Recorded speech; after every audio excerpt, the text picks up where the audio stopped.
Hello and welcome back to Exa Talks, a show about real people in real life. Today, we're going to have a very tough discussion about grief and losing someone you love. It's going to be very difficult for my guest and I to discuss, but grief is something that affects most of us, and perhaps sharing our stories will provide us with some comfort as well as you, the listener. My guest today is Dr. Leigh Fought. She is the author of Women in the World of Frederick Douglass. Hi, Leigh. Thank you so much. Hi, thank you. So, a little bit about how we know each other. And I didn't tell you this ahead of time, so you're going to flip over this. Okay. This fall will be 10 years. No.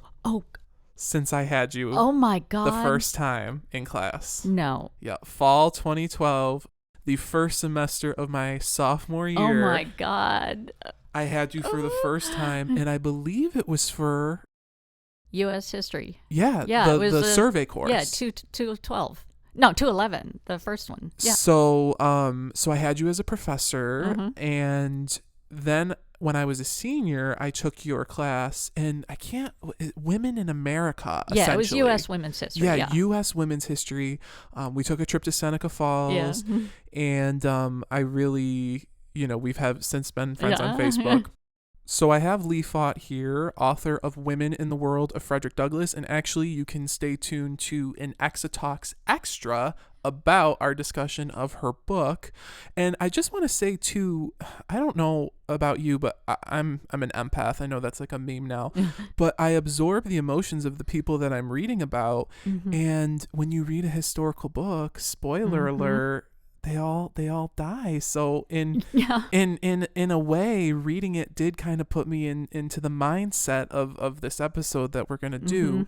Well, and I end with all of those people dying. You did, Yeah. you did, but there was a nice little reprieve before that of Helen and Frederick traveling the Yeah. globe, and I was like, Mhm. oh, like I could just see the credits rolling and they're going, and then the death. Yeah. So before we get started sharing some of our personal stories, I wanted to ask you, how did your perception of grief change before and after you experienced your first major loss? So I think for the uninitiated, you have a perception of grief.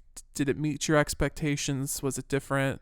It met my expectations and more. Oh, I mean, it was like, because my parents were not the most, did not really take care of themselves. So me, and I talked about this later with my brother too. We had been expecting our parents to die since the 80s. wow. So yeah, and so it was just like a constant holding on to it. What I found was the whole thing when it hit, well, first my father died first, then my mother. And when my father died, one thing I was surprised about was how all the anger that I had had about him, I mean, I didn't only have anger, but what anger I did have, it was like it drained right out of me. And I wasn't even aware it was there. I felt it, physically felt it drain out of me. And then the complication, how I knew intellectually that you don't go through all the stages of grief. Which like, we're going to talk about. Yes. I knew intellectually you didn't go click, click, click, click, click, click, click. I just didn't realize that it's not a cycling through them. It's all of them at once. I didn't know how complex it would be. And then I was not prepared for the level of guilt. And my brother and I texted about that once, while I was in Target, no less. And we decided that guilt should be added. And so, Isn't that funny that we do that to ourselves? Yeah. And then I was with my mother. It was comparing how I was feeling with her to how I felt with my dad and how it was different. And but of course she was different and the circumstances were different. So yeah, it's just that no matter how prepared you are for it, it's the reality of it is a different thing. I think for myself, people are going to die. Yeah. But in the depths, you don't think they will. Yeah. You in the depths. My impression of grief as I grew up was that it was something that happened to other people. I was very lucky and very fortunate to not have experienced a major loss, but people's grandmothers died. And I was like, well, that's what they do. Grandmothers die, but not my grandmother. Yeah. That's how I thought. I thought, yep, all these other things are going to happen to all these other people, but it's not going to happen to me. So I like what you said, that it met your expectations and more. So I want to ask, what was your first experience losing a loved one? I was in 3rd grade and my grandmother died, my granny. Oh, no. And yeah. That strikes a chord. I know. And it's really, this all ties back because she died when she was 59. Wow. Yeah. A massive heart attack. Just like, wow. Bam. And my dad later told me that he figured out to the minute when he was the exact age she was when she died. And he said he sat in a chair and waited for death to come because he was sure he was going to die. And he waited for death to come. And I just got chills. Yeah. And then, okay, and then this comes back to me is I was just recently, like a few months ago, thinking about that. And I was like, how old was she? So I look her up on Ancestry, and because she's now on Ancestry, and found out when she was 59. I didn't get it down to the minute like my dad did, and I thought, oh, she's 59. And it, I didn't think, oh, death's going to come for me, Miss 59, because like she was of a generation that smokes like bam, bam, bam. They lit them one right off of the other. And she drank. She liked her drinks, but it's mostly the cigarettes because it was a big heart attack. And so I was joking, oh, maybe I only have like 5 more years left. And but there's this thing that's been going through my head that I can't think about time. And it started with, I can't think about time because, I'll get anxious. And I'll get anxious because the week goes by too fast, and then the month goes by too fast, and the summer goes by too fast, and then the semester's here, and then it's like, oh, then life's going by too fast, and so past year has been a lot of mortality. But anyway, no, when she died, I remember she had the heart attack, and I was a kid. I was 8, and you have this vague sense of something.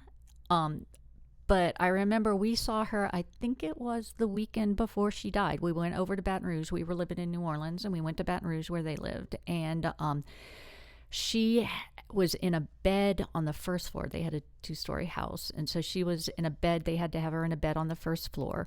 And as we were leaving, she was crying and saying, I'm afraid I'm not going to see you again. And I felt that, that feeling in your stomach. And so my dad was telling her, no, don't be silly, don't be silly. And he was saying goodbye. So I went out to the car. And my brother, who's younger than me, was kind of joking, she's going to die. And I was like, shut up, shut up, shut up. Now he was like 5. He didn't know what he was saying. And sure enough, she died and just had a massive heart attack that night. And it was just, I don't remember much, but my parents waking me up and crying so hard. And then going to school that day. And I just remember one moment of that day sitting in math class, looking out the window and going, my grandma died. And that's when I started putting it all, blocking everything.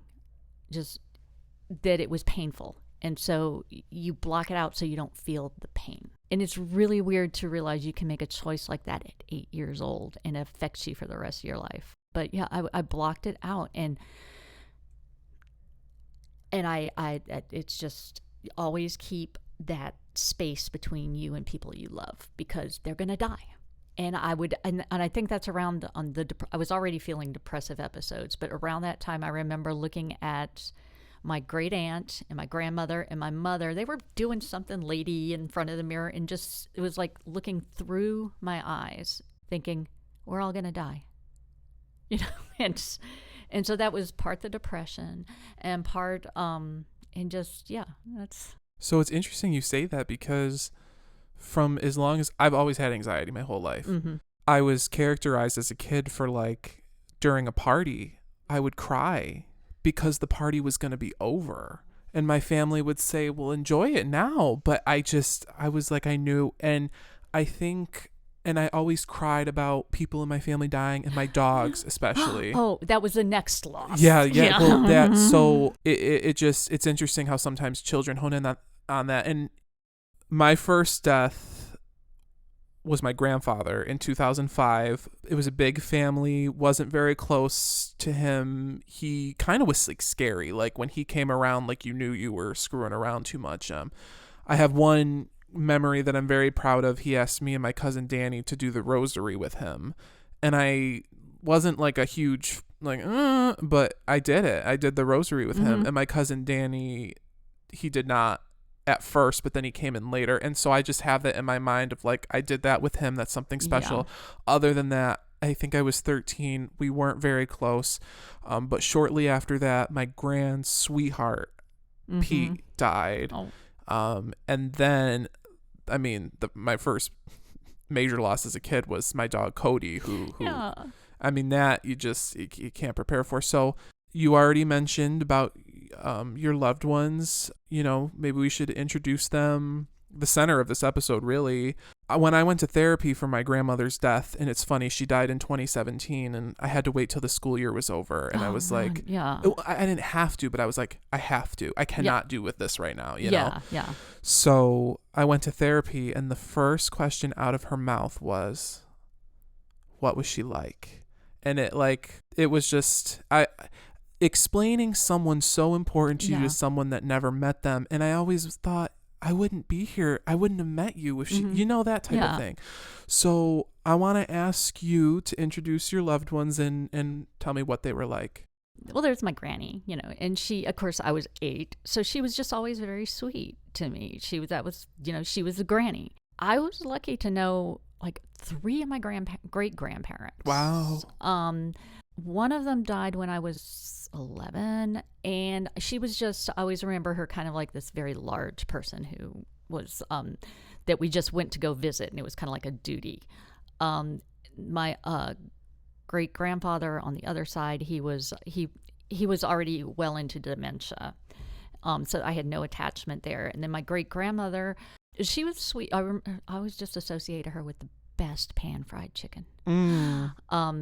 But my grandmother and my grandfather, my mother's father, was just the sweetest person, and he was so close to my little brother.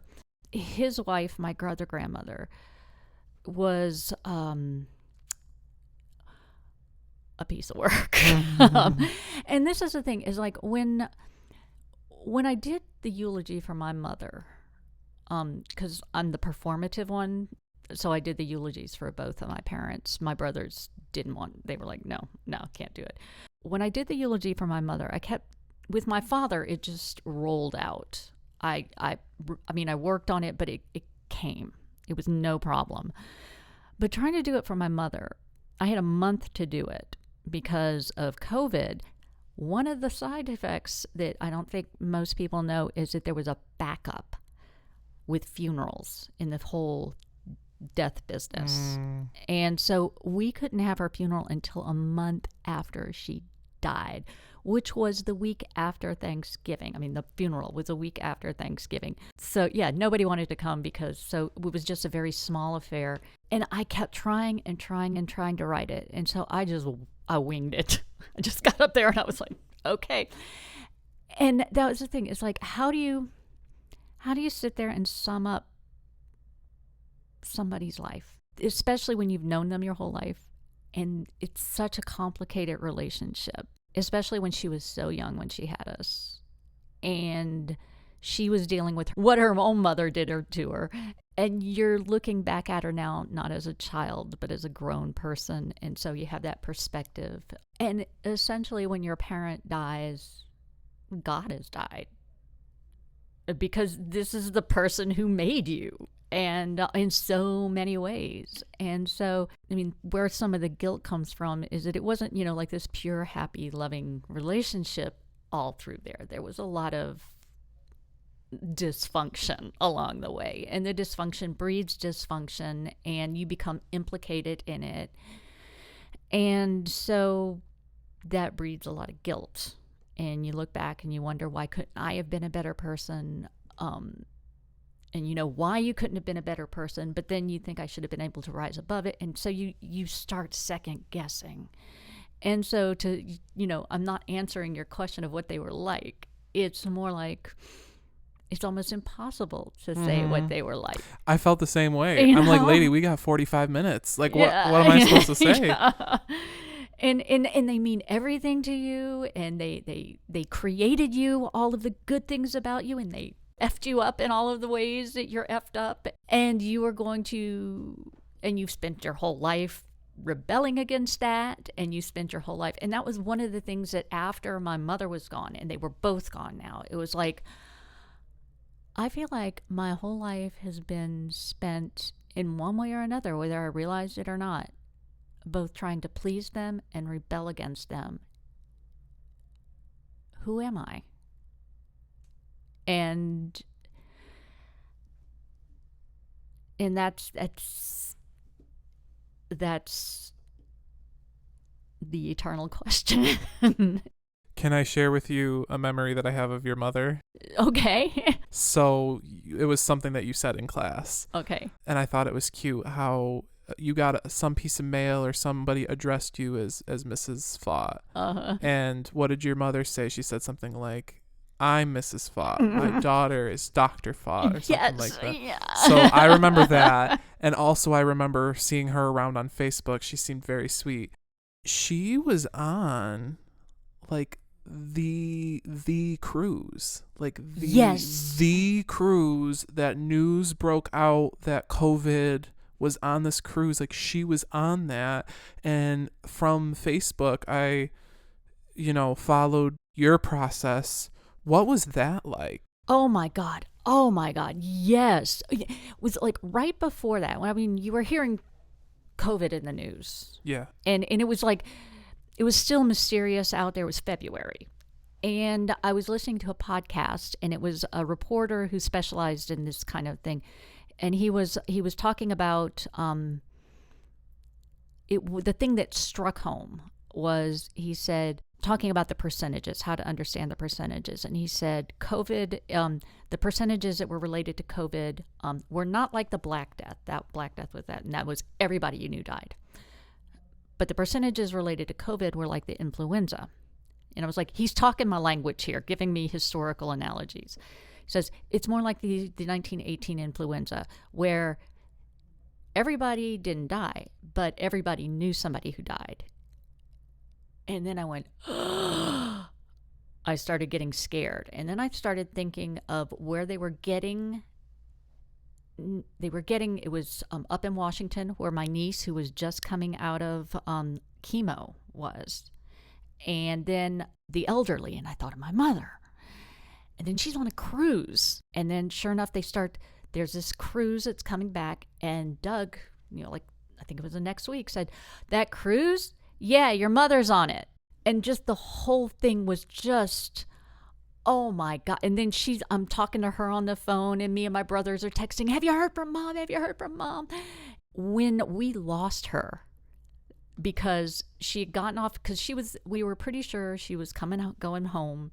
So she gets off, they take her temperature, and then they sent her down to San Diego. She had her phone, but she had her charger in her suitcase, and they had her suitcase. So all she had was her phone, and it was running out of juice, and she couldn't get a hold of us. So they were counting on her to contact us. I'm like, Right, jeez. So, yeah, she finally gets a hold of me when she gets to the hospital. And she didn't even know they were sending her to San Diego until she's in the plane looking out the window, and they're landing in San Diego. And she was just shaking, because she said, they'd say I have COVID. And at that point, it was the death sentence. Yeah. And they had her in an ICU, and she said she was the only one on that floor in an ICU, and everybody, of course, is coming by looking in at her. She said she felt like a monkey in the zoo. So it was terrifying. It was absolutely terrifying, because I wanted to go down there, but no, you couldn't go. It's like, what do we do? And when we didn't know where she was. I mean, I'm thinking of this episode of Treme, which was it was an HBO series by the makers of The Wire, but there was an episode where it takes place in the aftermath of Katrina, where in one of the storylines was this woman was trying to find her brother who got arrested during the storm, and they lost him, and she couldn't find him, and finally when they find him, they find it's his dead body. Oh no. And so I'm thinking, oh my God, my mother's lost and they have her body as a Jane Doe somewhere. So you're thinking the worst, and when she finally called, but that was absolutely terrifying. Now, she survived the ordeal. Yeah, she did. It was so lucky. So her death, it was not COVID related. No. Well, not directly COVID related. Gotcha. They're finding out some of the long range things of COVID. Again, she did not take care of herself, so she had a lot of health problems. So but some of the stuff that was happening to her towards the end, they correlate with some of the things they say happens in the long range of COVID. So I wonder if there was any connection. But I can tell you that because there was no direct connection to COVID, she's in Texas and then she's in Florida. There were so many people there not masking, not getting vaccinated, and getting COVID. And so they're taxing all of the facilities, all of the healthcare facilities, so that when somebody who is an older woman who comes in with something that is not COVID related, she goes to the bottom of the list. She's not bleeding. She's no bones sticking out, not COVID related. She's at the bottom of the list. It totally compromised the healthcare of anyone else. So I can't imagine what that was like. Infuriating. Because this is someone you care about, and yeah, to have that attitude. And when she got to Florida, I mean, a lot of what contributed to some of like her isolation when she got to Florida, she gets to an assisted care facility in Florida. She's there 2 days and they had to go to lockdown because they got an outbreak of COVID there. She and she had to change to another higher level of assisted care. Outbreak of COVID there. Wow. She goes, there were a couple of times we couldn't visit her in the hospital. Well, my brother couldn't visit her in the hospital because of COVID. The first day I went there, they were on a generator. So, so I'm just like, and I'm seeing all these stories of other people who do have parents who are dying and they can't get in. I mean, they know they're dying, like they're on life support. And they're having to, there's this one story on the news of this woman who's standing outside and she says, it's my mother's room up there. And she convinces a construction worker to loan her his ladder so she can climb up the ladder and look in the window and say goodbye. And I'm just like, wear your masks. I mean, I was just taking it all very personally.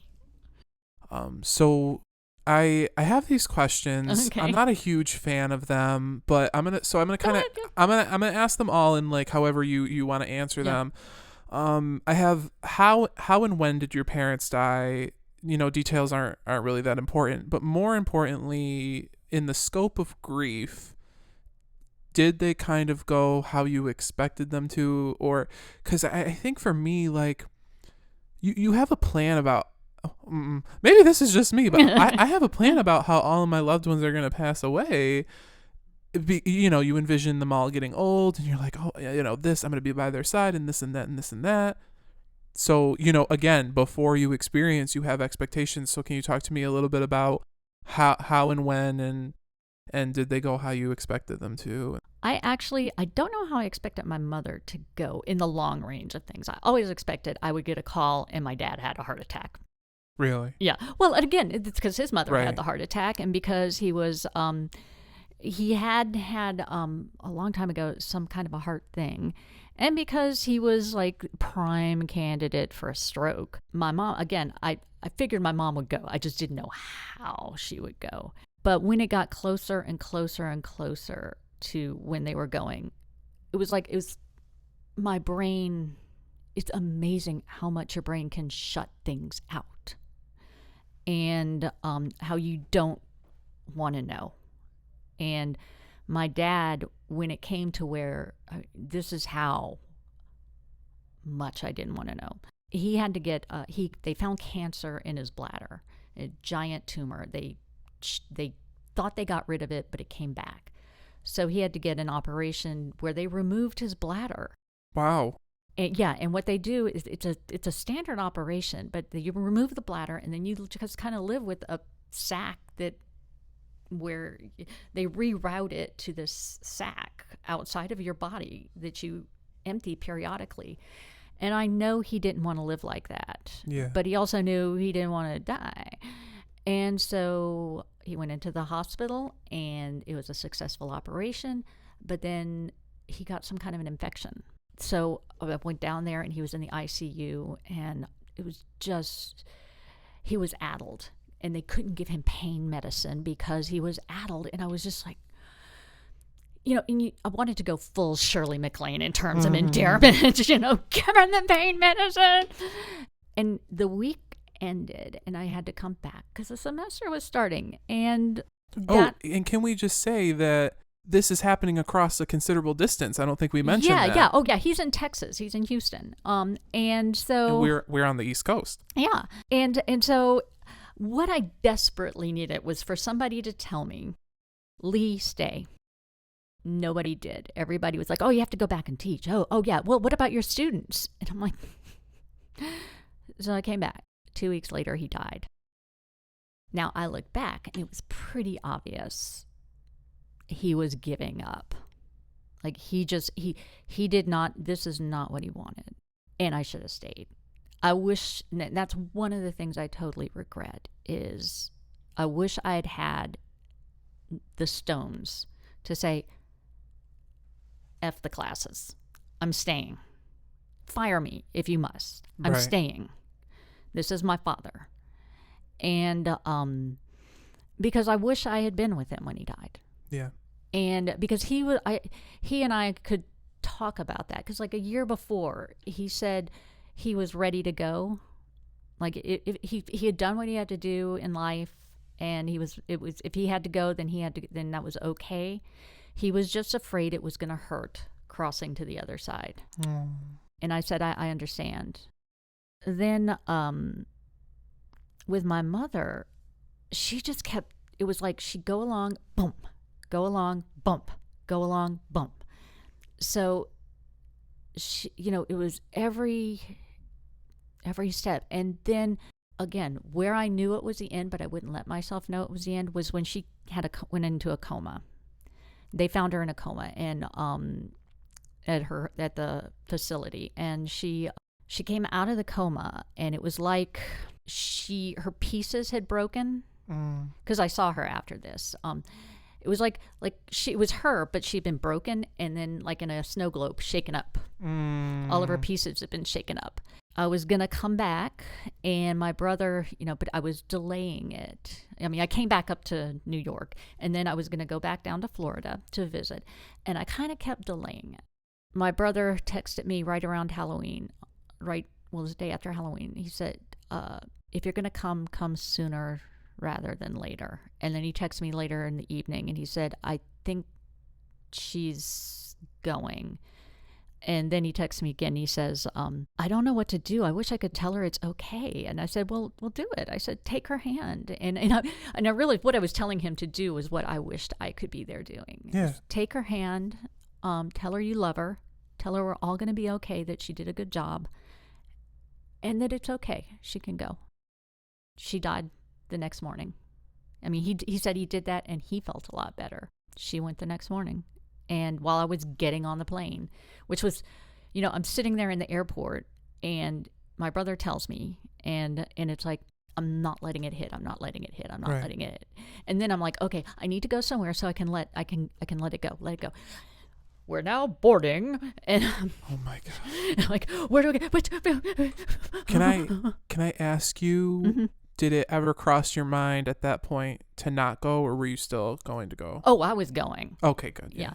And when I got there, we had to go down to the funeral home and kind of give they want you to give a ID of the body. My brother did not want to do that. I absolutely did. And in fact, I wish I had done that for my dad.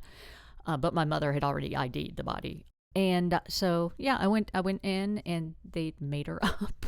And they always try to make it look natural, which succeeds in making it look less natural. Yeah.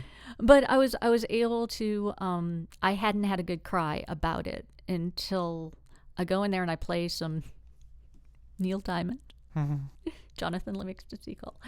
I threw myself across the body and just let it go. And that I wished I could have been there with both of them at the end. Just that's what I wanted to just so. I don't know if you're looking for this kind of comment. I would just say that any reservations that you had, I believe, are all at ease with that person. Do you know what I mean? Like anything that you wish you had done differently, it's all good. Yeah. I really believe that. Do you know? Yeah. But I did want to say that. Were you able to be with your grandmother? Or? So that's what I was going to say. Yeah. And the reason I included this question was she always told me she was very close with her mother, who passed away fairly young. And she told me that she sang to her and then she passed away. Oh. And I always had this thing because I embody so much of my grandmother. She was a teacher. I'm a teacher. She sings. I sing. And it kind of skipped all of that, skipped one generation.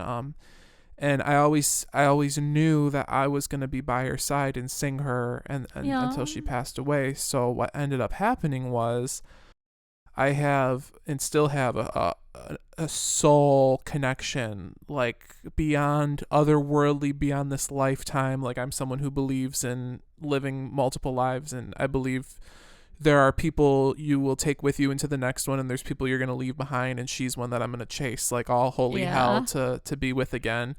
I came up with this idea that I wanted her to write out I love you forever so I could get it tattooed.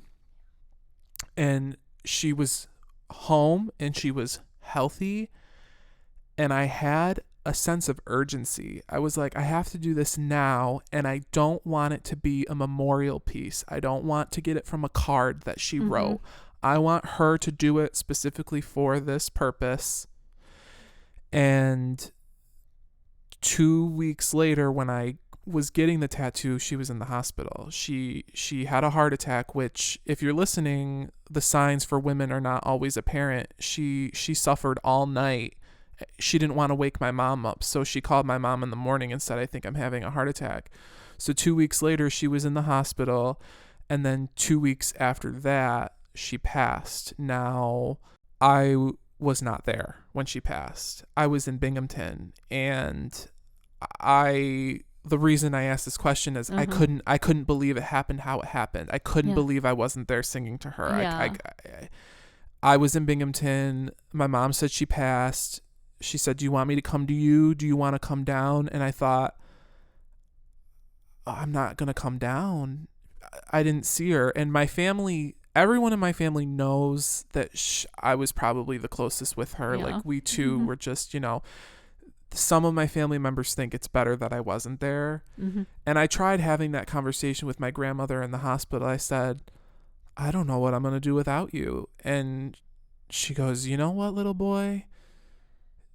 She said something like, you try not to die, you try not to die, you try not to die. Everyone's going to die. So I said to my mom, I was like, because you don't want to have that conversation with someone. Like, maybe they're hopeful. You don't want to go in and be like, you're going to die. Yeah. That could be news to, Yeah. And I said to my mom, I kind of regret that we didn't have more closure, because apparently she did with like one of my other cousins. And my mom said to me, maybe she didn't want to say goodbye to you. Like, she wasn't ready to that kind of thing. So, there's my tattoo. That is just. She was, because she was 80 when she passed, and I was like, well, I don't know how older people feel about tattoos. I don't know how she's going to feel about this. But she spoke no words. She wrote it out 3 times. Oh. And so I used the third one. So no, she didn't go how I expected, and I have some guilt about not being there, but some peace as everyone who loves me, and she may not have wanted me there. Do you know what I mean? Yeah, yeah. So things, I believe, have a way of working out. Yeah. So one thing that comforts me and allows the memory of my gran to live on is thinking about the gifts that she gave me that I carry with me. And I don't mean physical gifts. I mean, she was a teacher, I'm a teacher, she loved to sing, she helped me find my voice, all that kind of stuff. I want to ask you, what are some gifts your loved ones have given you that you carry with you or incorporate into who you are? Oh my goodness. Oh gosh. My dad. My dad, I can't hear a fart joke without laughing. Not that I find fart jokes inherently funny. He found them funny. And so I laugh because I know he would laugh. Aww. And I mean, that's so crude. I've worked through a lot because of my dad died first. So a lot with that. Whenever, and correct me if I'm wrong, was that in the last 5 years did he pass? That was 3 years ago. So very recent, okay. Also, anything about World War II, especially World War II flying, it just connects me to my dad. Right after he died, we had to go to, Doug's daughter was getting married. I mean, right after. And that was also when I had to go give a paper in Paris, and these are things that I should be joyful and happy about. And I'm in the middle of mourning. So that's just like, so we were flying over England, and we were flying over London to fly into London for the wedding, and it was at night, and I have the picture, it's like still my screensaver on my phone, but I was flying over it, and there's one of the poem that they had read at his funeral, or they had in the stuff for his funeral, was one that was written by a World War II flying British pilot who fought in the Battle of Britain, and my dad just idolized them. And he, the line in it is, "I've slipped the surly bonds of earth," and then it ends, "and I've touched the face of God." And it's really quite moving. And so as I'm flying over it, I thought of my dad being a spirit. I mean, I almost had a vision of it, my dad being a spirit flying with the ghosts of those pilots there. And so every time we've gone back to England, I've thought of that. And so those sorts of things I carry with me about him. And my mother always believed the Sally Hemings story. Always. Before, and maybe she just believed it as a romance or something. And just for the uninitiated. Oh yeah, Sally Hemings was the mother of 6 of Thomas Jefferson's children. All children and Sally Hemings were his slaves. And this was enormously controversial until DNA proved that, yes, they were his descendants, and her descendants matched. Yeah. And there's not just DNA. A lot of other evidence shows it. But she always believed the story all the way back in the 80s when like 3 people believed it. Actually, my father had just died, and I'm in the middle of this funk. I didn't even know if I wanted to be a historian anymore. And I didn't even know what I wanted to be anymore. And this historian who does this series, edits a series called Lives of American Women, somebody was supposed to be writing the Sally Hemings book and bailed. And so she contacted me. Not the first time I've been not the first choice. And or offered something in the midst of frustration at the previous person. And that's cool. I'm happy to be the alternate, the understudy. So I thought, I was like, I don't know. Let me think about it. And then I just thought, okay, I'll text my mother. I said, Mom, guess what I was just offered? And she said, you better do it. And so I started thinking about it. And so I did. And so I was writing it for her. And so when she died, actually last year, I had gotten a grant to go research at Monticello the year before last, but COVID shut everything down. And they had just reopened last year, almost exactly a year ago now.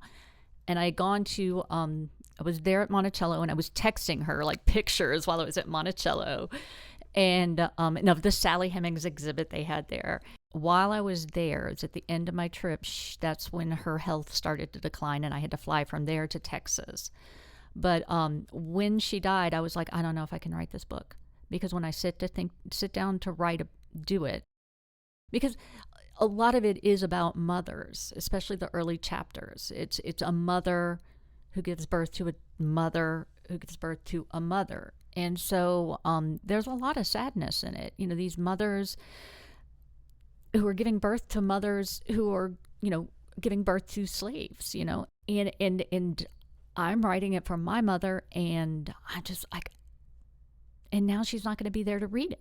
And so finally, when I started to sit down, when the summer came, sometimes you just have to sit down and do it. And I've been able to write almost obsessively since then. And it will be for her. I mean, I'm going to dedicate it to her, spoiler alert. And because, this was a book, she was my audience, and so that the reading, she gave me reading, she and my father gave me history. I didn't have to take it. So when I'm thinking about what I was saying earlier about part of me is trying to please them, part of me is trying to rebel against them. But there are things that they gave me that I didn't have to take, because my brothers didn't take these things, but I took them. And so, yeah, they gave me reading, they gave me history, and these are the things that I'm taking with me and making mine. And again, I don't mean to overstep, but I believe that she'll know. And when you finish the book, she'll know. And when you publish it, and she'll be there with you. I hope so. That made me... Sorry, go ahead. Oh, no, I hope in some sense, I hope so, yeah. As I said before, my gran was a teacher, and she saw me become a teacher, and she died before my first year ended. So it was almost like... I still have a hard time with that. She didn't make it through my first year of teaching, And I don't have a section about this, but it made me think, like, triggers. Mm-hmm. A silly one for me is Halloween greeting cards that say to my grandson. Oh, and I know that's like so specific, but if anyone knows anything about me, my life is Halloween. I love Halloween. It always has been. My whole family. My grandmother, she dressed up as a witch. She loved Halloween, and she always sent me Halloween cards. So every time I go and I see Halloween cards to a grandson, I'm like, I'm like gutted. Yeah. But sometimes I think there are things that it's kind of masochistic, but it feels good to be gutted. I mean, as long as it passes, because it's like, that's them. That's them reminding me I love you. Right. And that's you reminding yourself I loved them. And I know it's masochistic, but... No, I like that. And I think one day in the future, happiness will replace the sadness. One thing I admired about my grandmother is she experienced so much loss, and she worked with older people, and they all died, and all of her friends died, and she always was so happy about everyone and to talk about everyone and everything. One time she told me a story. She goes, one time I ran over the fluffiest white dog you ever saw, and I killed it. Oh, no. And it was an accident, and she felt terrible. Yeah. But it's just, I hope I always strive to get there when I'm a certain age to look, because right now the memories are sad, but one day they may be happy again, that type of thing. So we talked about how you honor your loved ones. How about when do you honor them? Do you honor anniversaries, birthdays, to set aside time to think about and honor them? Well, let's see. Well, I know when my dad died, I talked with my therapist about this. Now, I've been seeing a therapist for a long time. I'm Prozac Nation, Gen X. So, but when I told my therapist and I were talking about it, and just about how overwhelming the grief was, and I mean, she had to up my prescription. So she was telling me about how very observant Jews, what they do for a year afterwards is they get a minyan and they go to the synagogue and they say the Kaddish, the prayer for the dead. And it just becomes a way of marking that year. Because I thought, okay, I'm not Jewish, though I think like the stones on the graves and everything. I always Yeah, thought that yeah, was yeah. great. I don't know what it comes from, but always thought that's so great because it's like a stone in your heart when, someone dies. I thought, okay, let me do something similar to honor. So what can I do every day? So I was going to write like a memory of my dad every day, except that got to be too painful. And she said, it doesn't have to be painful. I mean, the thing about that is like you go in and you say it. It's a ritual. So you don't have to feel it. It's just you're doing it and it helps you through. And then I realized I was doing it. Every day I was wearing black. I mean, I don't mean like my usual, I wear a lot of black. I mean, it was black on black. Black all the way down to the skin, black. I thought, that's it. I just go full Victorian and black. And I think this is, and so I wore black, didn't cut my hair for a year. Oh, I thought about shaving my head. Doug requested I not do that. So I thought, okay, I'll go the other way. And so I did. I'm black on black, not just to be cool, but black on black. And so that becomes the thing I do for a year. Then the little girl next door, she's so cute.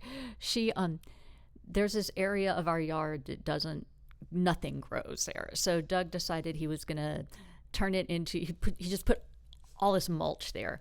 And so the little girl next door, true to a 5-year-old, she comes up with this idea that you should put statues here. And I said, statues?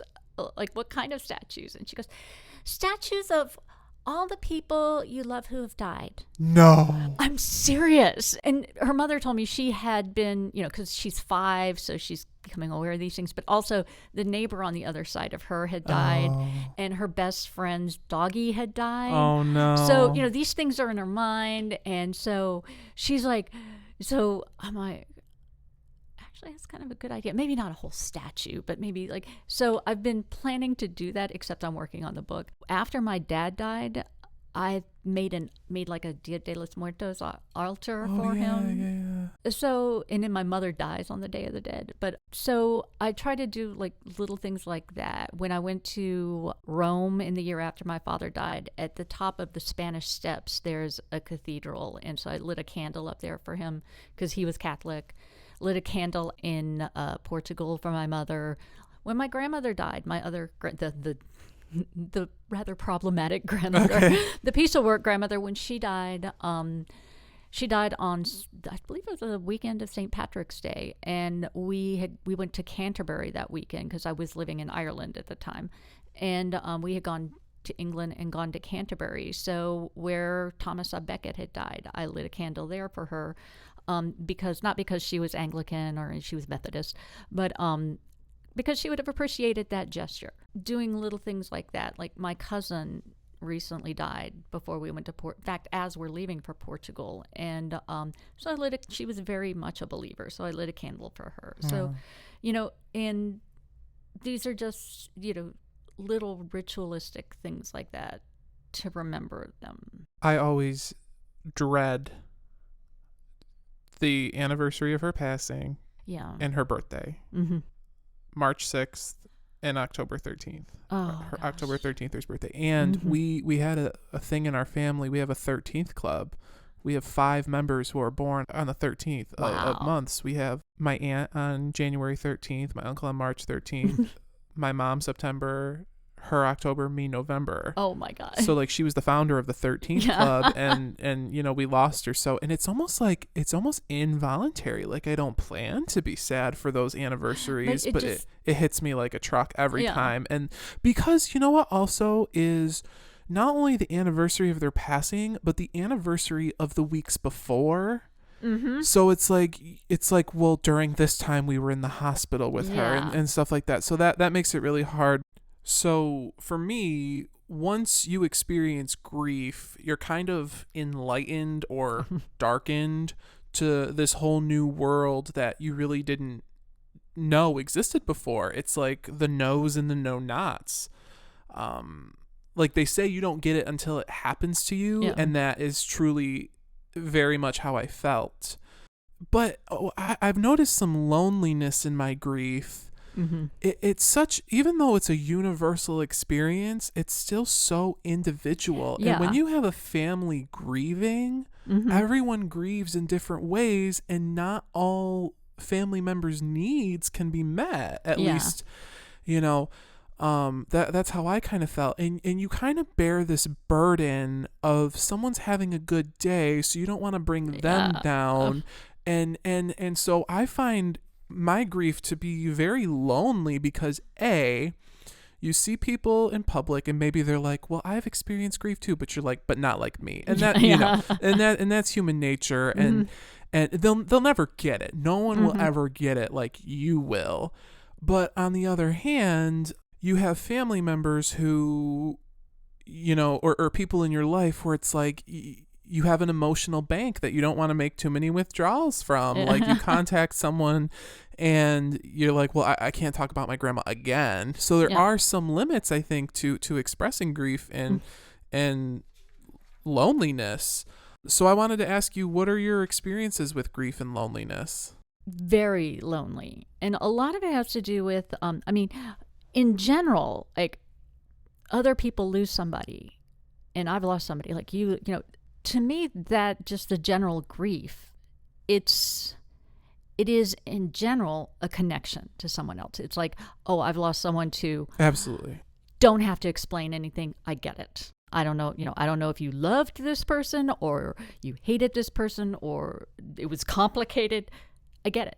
I remember Stephen Colbert interviewing Anderson Cooper, who had lost his mother. And then, of course, Stephen Colbert a few years earlier had lost Ed. And so they were talking about it. And it's very affecting, even watching it again, that the way they're sharing their grief, like we are here. Stephen Colbert, of course, he's deeply Catholic. Sometimes if you have a deep, pure faith, that is a way to guide you through it.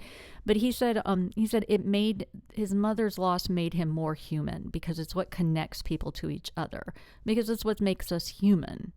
And I got that. But what makes it so lonely is in the particularity of your loss and the day-to-dayness of it. I'm living in a world where nobody really knew my mother. My loss is not their loss. My brothers, for instance, are living with wives and children who knew and cared for my parents. And they knew and understood the complications, complicated relationships. And so they all lost. So I don't know, they may have their own frustrations and problems there. But I'm living, my husband, Doug, only met my parents twice. Wow, I didn't know that. 2 or 3 times. Yeah, he met my mother more times, but he had only met my parents a couple of times. So my loss was not his. And in my grief and my guilt, I always joke that Doug is the Enlightenment era. Everything is neat and rational and, nice, edges. He's a French garden where everything's neat and orderly. I'm the Romantic era. I'm an English garden. Everything is wild and crazy and nothing is straight.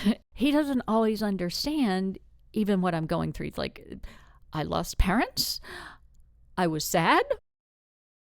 I got through it. I don't understand why. Yeah. Like, I don't understand why you have all this guilt. I don't understand why you can't be sad for your mother and also have a happy Christmas. It's like, and so he's like at a loss. So it especially when my dad died and I lost all this weight, and I'm like, don't you understand? This is the only good thing that's coming out of this hell experience. And he's like, but I'm worried about you. You must eat. You must eat. You must eat. And I'm like, no, losing weight's the only good thing here, and I will gain it back. Trust me. Look at how much. And I have no idea how I lost weight, because I was eating Nutella straight out of the jar and drinking whole bottles of wine. But so hence I had to stop drinking. Yeah. But and even with my mother, he was like, you're losing weight, eat. And I'm like, no, empirically I'm gaining weight. But it was his way of expressing worry about the emotional state I was in. But he didn't understand the emotional state I was in, because it was really messy. Can I interject? Yeah. did you also feel like when you're experiencing grief in a relationship, for me, there's a sense of selfishness that I feel, and it's like it's like I need to grieve, but I need to maintain my relationship, and it's not fair to him. Yeah. Do you experience that? Yeah, it's like, I mean, I'm saying, on the one hand, I'm like, dang it, I lost my mother. You're being, but at the same time, it's like, this is my stuff. Right. You don't, like, and so the way I would handle it would be like, I'm gonna go into my room, my office. I'm gonna close the door. I'm gonna play the Marvel Cinematic Universe. There you go. Especially Ragnarok and Loki. And I'm going to sew. And he experienced that, and I did that because I needed the isolation in the space, and I needed the Marvel Cinematic Universe to shut everything out. Especially Ragnarok, because you can laugh. I liked WandaVision. WandaVision was it. Oh, when he said, "What is grief?" Been messing up everything. Well, but when he said, "What is grief but love persisting?" I just got goosebumps. But okay, briefly, WandaVision is. You mentioned Stranger Things. That was real. I felt that. I felt her loss, and I felt her grieving. And if I had her powers, wow. Yeah. Wow. No, that okay. was, WandaVision was just like, and with WandaVision, when you're losing somebody whose life is, who's lived a long life, but like, I mean, I was talking to one of my students, she was asking me, because she had lost her mother when she was a young teenager, and she was graduating, and so she was asking me, why am I feeling this now? And I said, well, because you're graduating. When you lost your mother, you didn't just lose your mother, you lost the future you were going to have with your mother, and so you're expecting her to be here with you at your graduation. And so with Wanda, she didn't just lose the man she loved, she lost the future she was going to have with him, and that's what she was reliving. And her brother. Yes, that's right. Her twin. And so she lost the rest of their lives together. And so that's what she was doing, filtered through TV. And then, I mean, she created children for herself, and then dealt with the grief of losing them. Yeah. So, I mean, did you watch Game of Thrones? Always, yes. Okay. So I watched all of Game of Thrones in 2 weeks. Oh my God. And it was the 2 weeks before I went to Japan in 2019. Oh my God. Now, mind you, I came in with no preconceived notion. Uh-huh. Sorry, I don't want to hurt anyone's feelings. Hate Jon Snow. Me too. Always I thought and forever. He was just... I would fast forward through the Night Watch parts, and there was like one whole episode where they had a big war, and I fast forwarded. I didn't care. Yeah. So Daenerys, queen of my existence, mother. Yes. Done dirty. Yes. We'll not mention too many spoilers. Yes. Where was I going with that? Oh, I think Wanda is what they wanted Daenerys to be, but it completely didn't play out. So Daenerys, I completely disagree with how that happened, but Wanda, because people criticize her for her actions in Doctor Strange and the multiverse, but I'm like, I get it. We've seen her whole fleshed out progression, but Daenerys at snap of a finger. So that I didn't agree with. That was witches be crazy, There you go. Where we left off was you came up with these ways to sequester yourself from your relationship and do things that were important to you to deal with your grief. Yeah, and he he felt like I was pulling away from him, that I was isolating myself from him. And I could see how he was feeling, but it was like, okay, I felt kind of like in a double bind, that I can't be with you without saddling you with my grief. Right. And at the same time, I can't be away with you without making you feel like I'm rejecting you. And so it was it was really hard. And so trying to work through that, and I had no energy.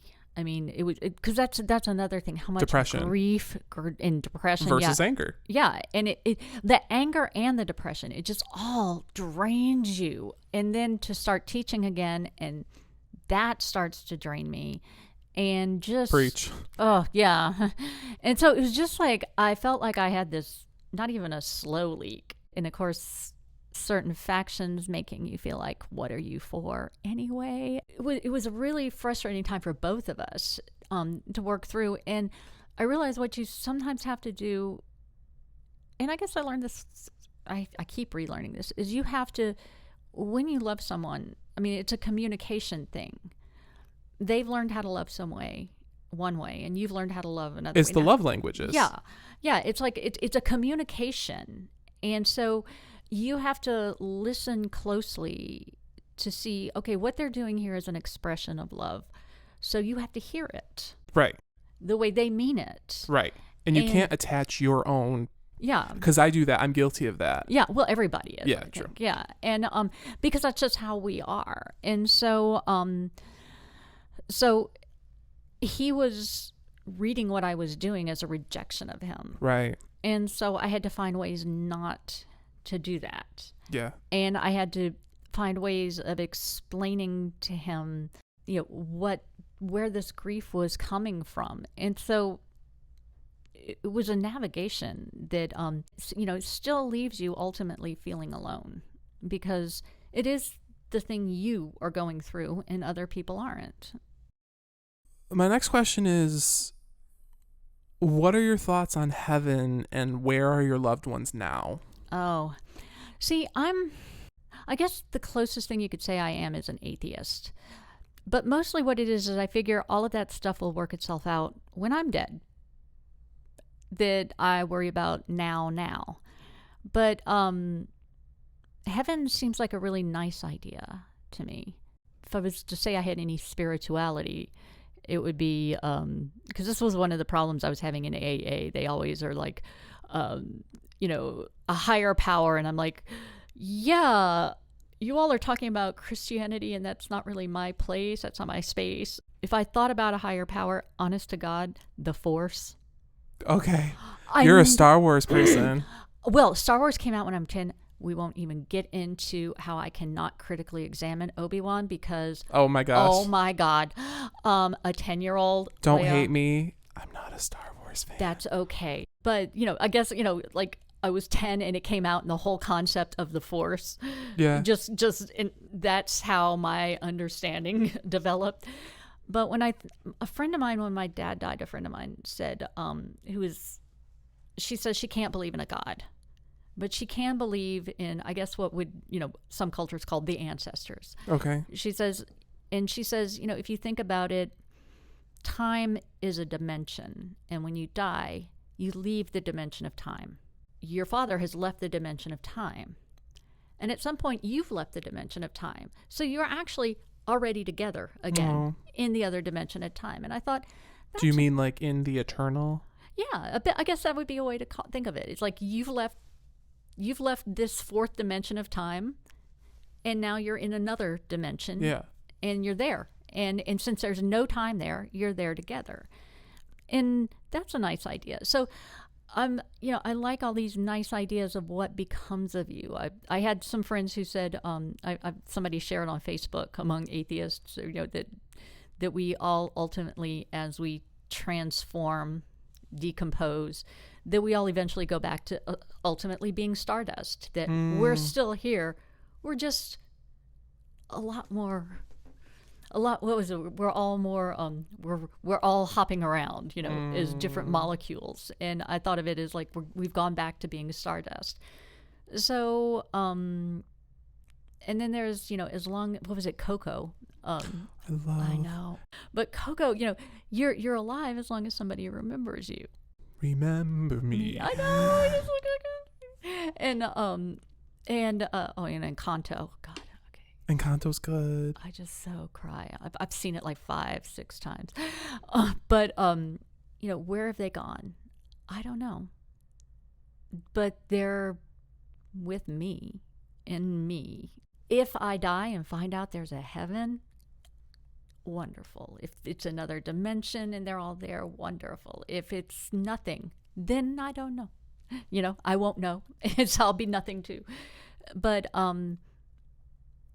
it doesn't hurt to have nice ideas and to think of them and to think of them in all of who they were, because like, at my mother's funeral, when I was saying, all the complexity of it, and my brother was there. My brother still has a lot of anger. And he thanked me for keeping it real. When you do remember even the not so good parts, you can remember them as adults and remember why they were the way they were and be sympathetic to them. And I guess that's why I'm attracted to the Loki series, is the idea there's multiple timelines and going back and seeing versions of yourself, or imagining multiple versions of yourself, but also having sympathy for multiple versions of adults when you were a child, and realizing how young they really were, and forgiving them for their mistakes. And I have a little anecdote. It was very important to my gran that every Easter the grandkids get together and color eggs, but I was the oldest, so a lot of the responsibility came on me to run it, and I came to resent it, and I don't color eggs anymore. But the last Easter we spent together, we got in a big fight.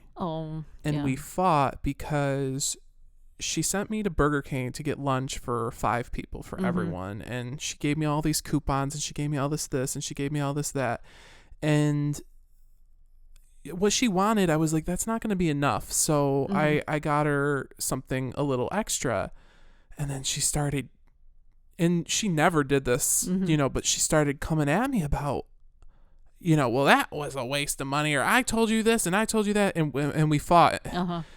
And I can hold that as something that I regret, but I've turned it into, how specifically would I have remembered that last Easter if that didn't happen?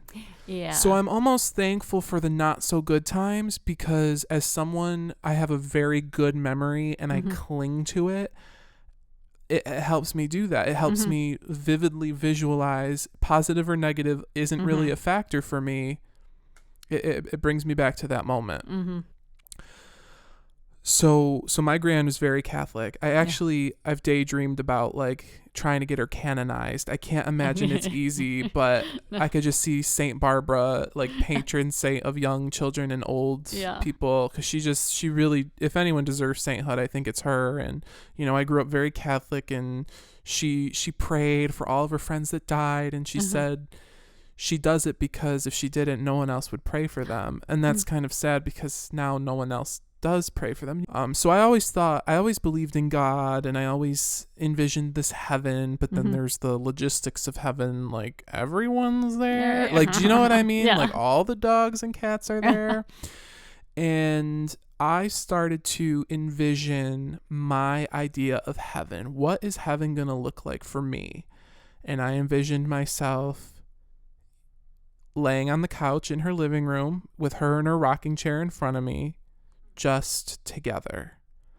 And then it occurred to me, I've been to heaven. Yeah. I was there. How many people can say that? Yeah. That they've been to heaven? If that's my idea of heaven, I've already experienced it.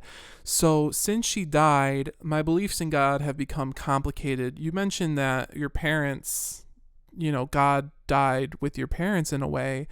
But with her, God died, and she still is kind of my God.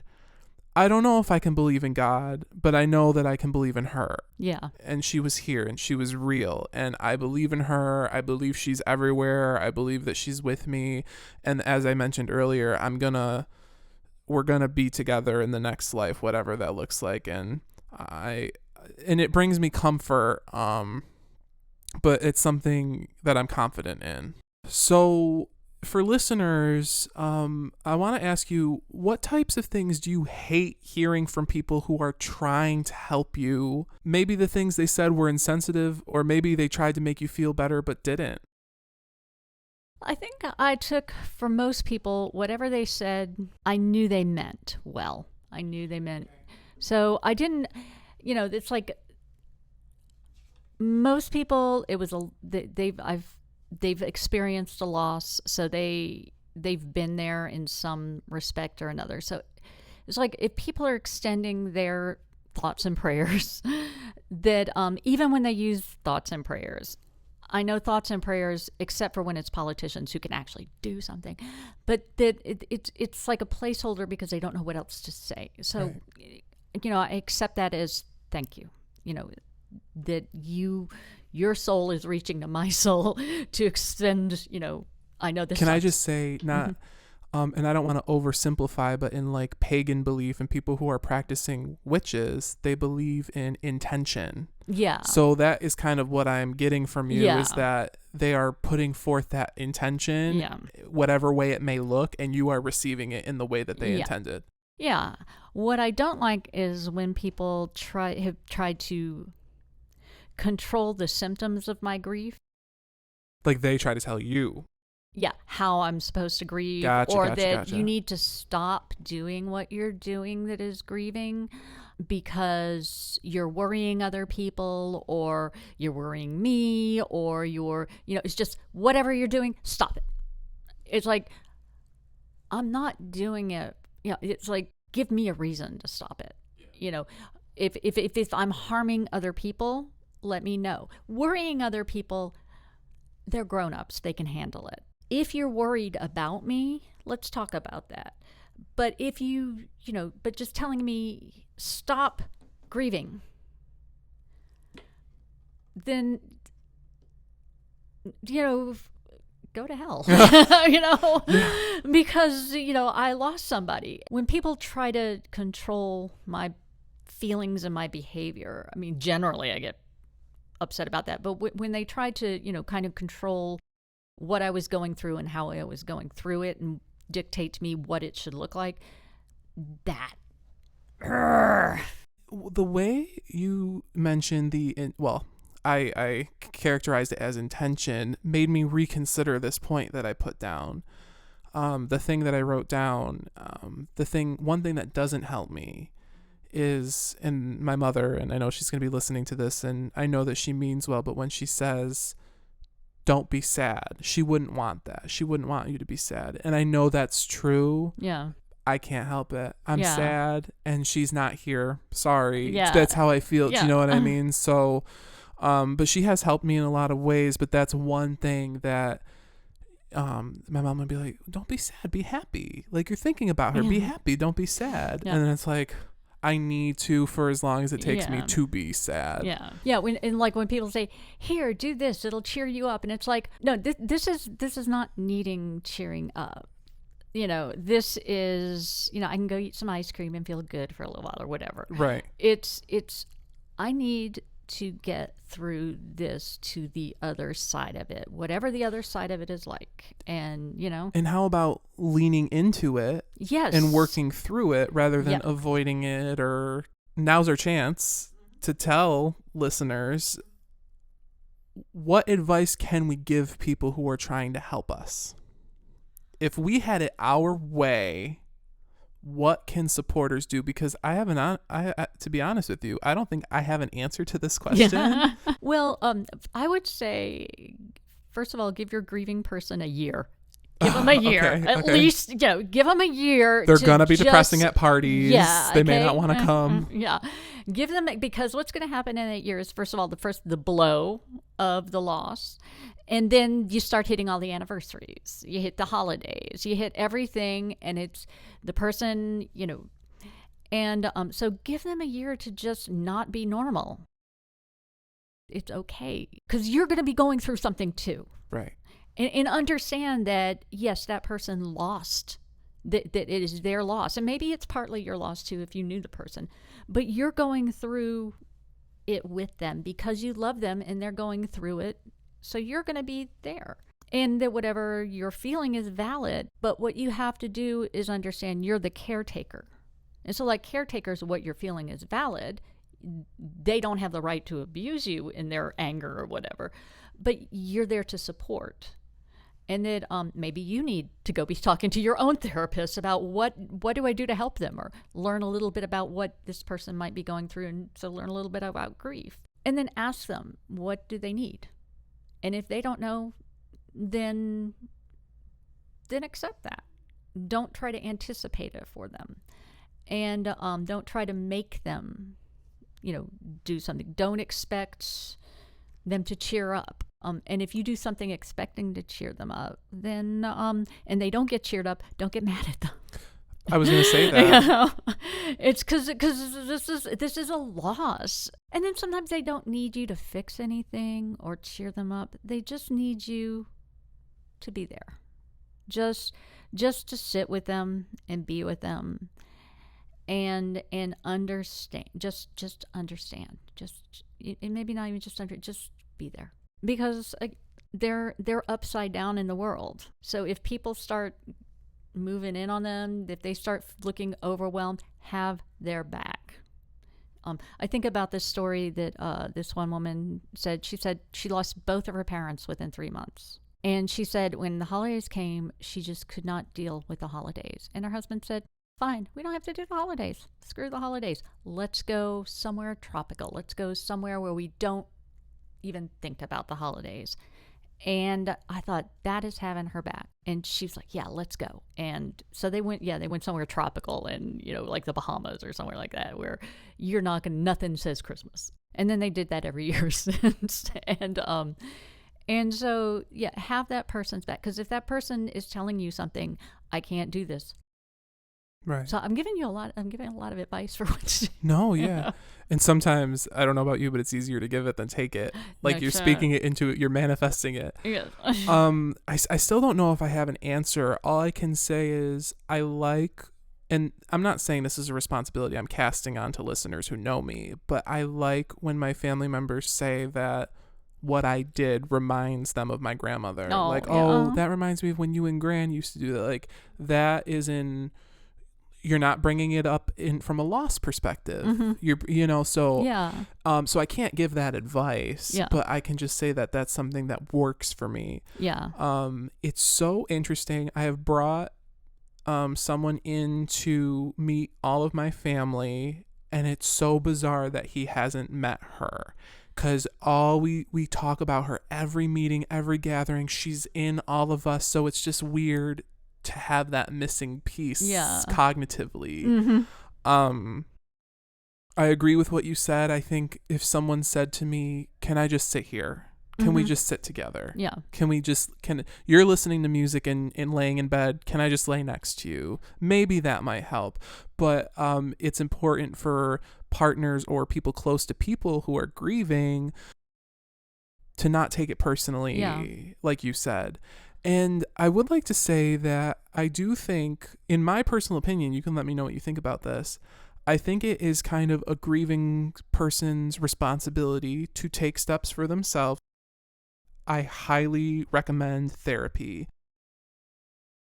It's a place where someone unbiased can listen to you. That's their job, to listen to you. But I have experienced myself, if you constantly use someone or people as an emotional outlet, it could possibly damage your relationship. Now, there are exceptions. If you have a trusting environment and that's just something you do. But I'm saying from personal experience, I needed therapy. Yeah. Well, I always need a therapist, because you have this person who's outside of your life who can ask you questions, and that they can look at it from this outside perspective and ask you pertinent questions that make you see it in a different way. With both of our losses still fairly recent, mine being 5.5 years, yours being as recent as 3 and last year. Does it get better? Yeah, it does. I mean, not like you feel happy, yay, they're gone. None of that. But you learn how to live with it. It's you learn how to live with it. I don't think it gets better. Okay. That's a hard question. Yeah, because it's like, to say better is not quite the right word. Right. It's like, because that piece is always missing. There's always at a hole. So it's easier, less sad. Does it get less sad? And just when you think everything's okay, suddenly something hits you in the gut, you know? But I think of my grandfather who got wounded on D-Day. Wow. Yeah. Well, okay, it was 3 days after D-Day, but he was D-week. D-week, yes. He and he always had this giant chunk of flesh out of his back. Wow. Yeah, well, he got hit, the shrapnel hit behind him, and so it's like that. It's like he recovered from it. You know, he went on to live a fully functional life. In fact, he was declared 80% able, and they sent him back in. Okay, time for the Battle of the Bolt. Yeah. But he always had shrapnel still in him. He always set off the metal detector in the airport. Wow. Yeah, and he always had that chunk out of his back. So it's like that. You're changed by it. You always have that loss. You're always marked by it. But you also learn to function. It's not a feature of everyday life. You're not always in that fugue of grief and anger and depression and everything. But you will always, and especially if you lose someone while you're young and you still have that life with them to look forward to. If you didn't feel that way, then you didn't love them. I mean, it's like, I was going to say that I guess what I would say to that question is you have a space in your heart that they occupy. Yeah. And when they leave, there's talk of a void. You feel a void. And I've tried a lot of things to fill that void, and I have not been successful. So there's two things. Number one, it hurts so much because there was so much love. Yeah. And you can reframe it. That space is never going to be filled. And it didn't go away. It's still there, and they're still there. They still occupy your heart. So that's where, as time goes on, maybe you can keep their memory. Well, so I show a Jim Jones documentary in my psychology class, and one of the quotes was, he loved his daughter very dearly, and when he learned that he could keep her forever as a loving memory, he let the grief go. So I think that's what happens in time. And also, I posit, my therapist told me that, she goes, I don't think there is a void. And I was like, of course, combative. I was like, what do you mean? But then the more I thought about it, I'm like, maybe she's right. I have this void because my gran is no longer in my life, but I make choices to make it that way. I don't talk about her often. I don't think about her often other than, because it makes me sad, but she's still with me. So if I make that transition, maybe there wasn't a void because she's still here. Do you know what I mean? And the choices you make can dictate that. My last question is, what is one piece of advice you'd give to someone who still has their loved one with them? Just love them. It's hard because, whatever is causing complications that lead you to guilt afterwards, second guessing yourself after they're gone, there's reasons for that. But it takes a lot of that psychological work of what are they, why, if there's dysfunction between us, if there's strife between us, what is it? And then sometimes to overcome that takes courage. And do you have that courage? And then if you don't, then you have to accept that. And if you do, then seize it.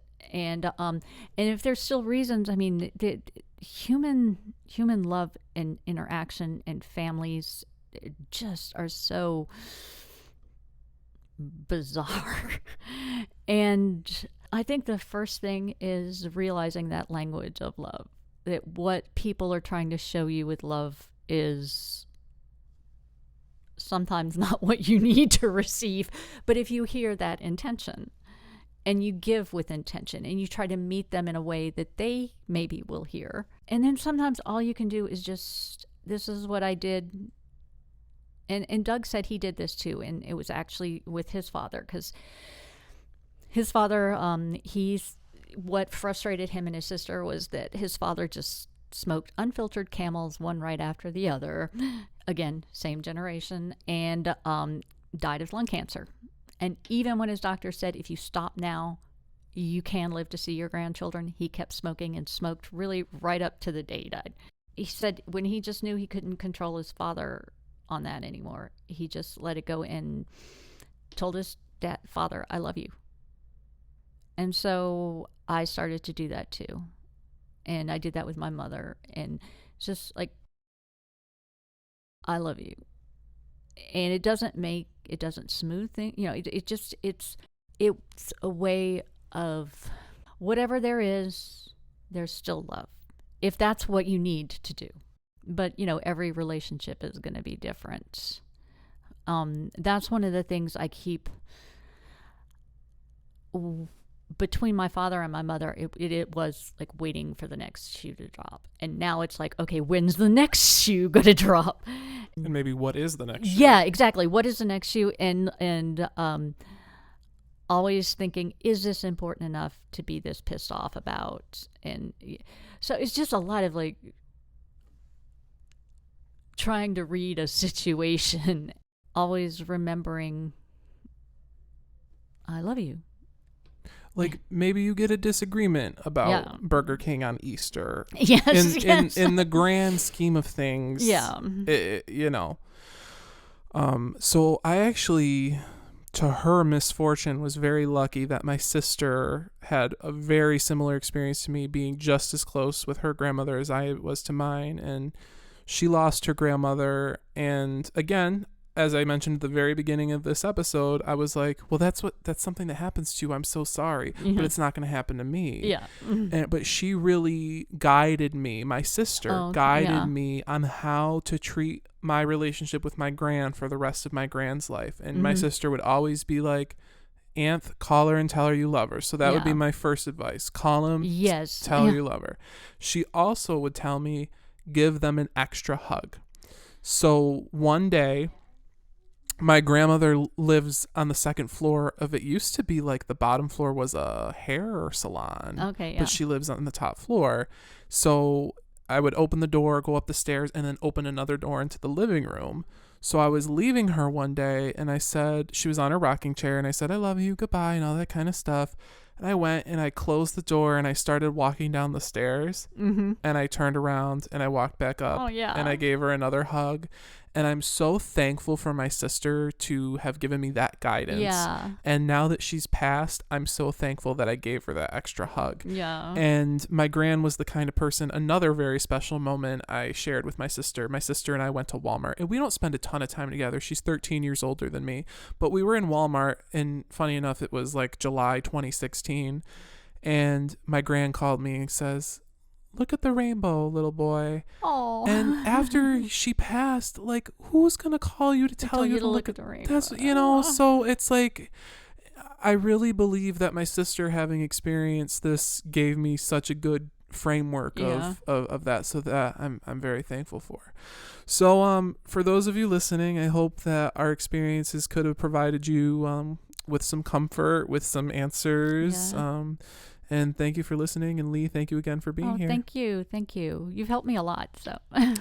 You've helped me. And really, if you can find a way to talk about your grief in a, I would say, controlled space, So, well, thank you for listening to Exa Talks.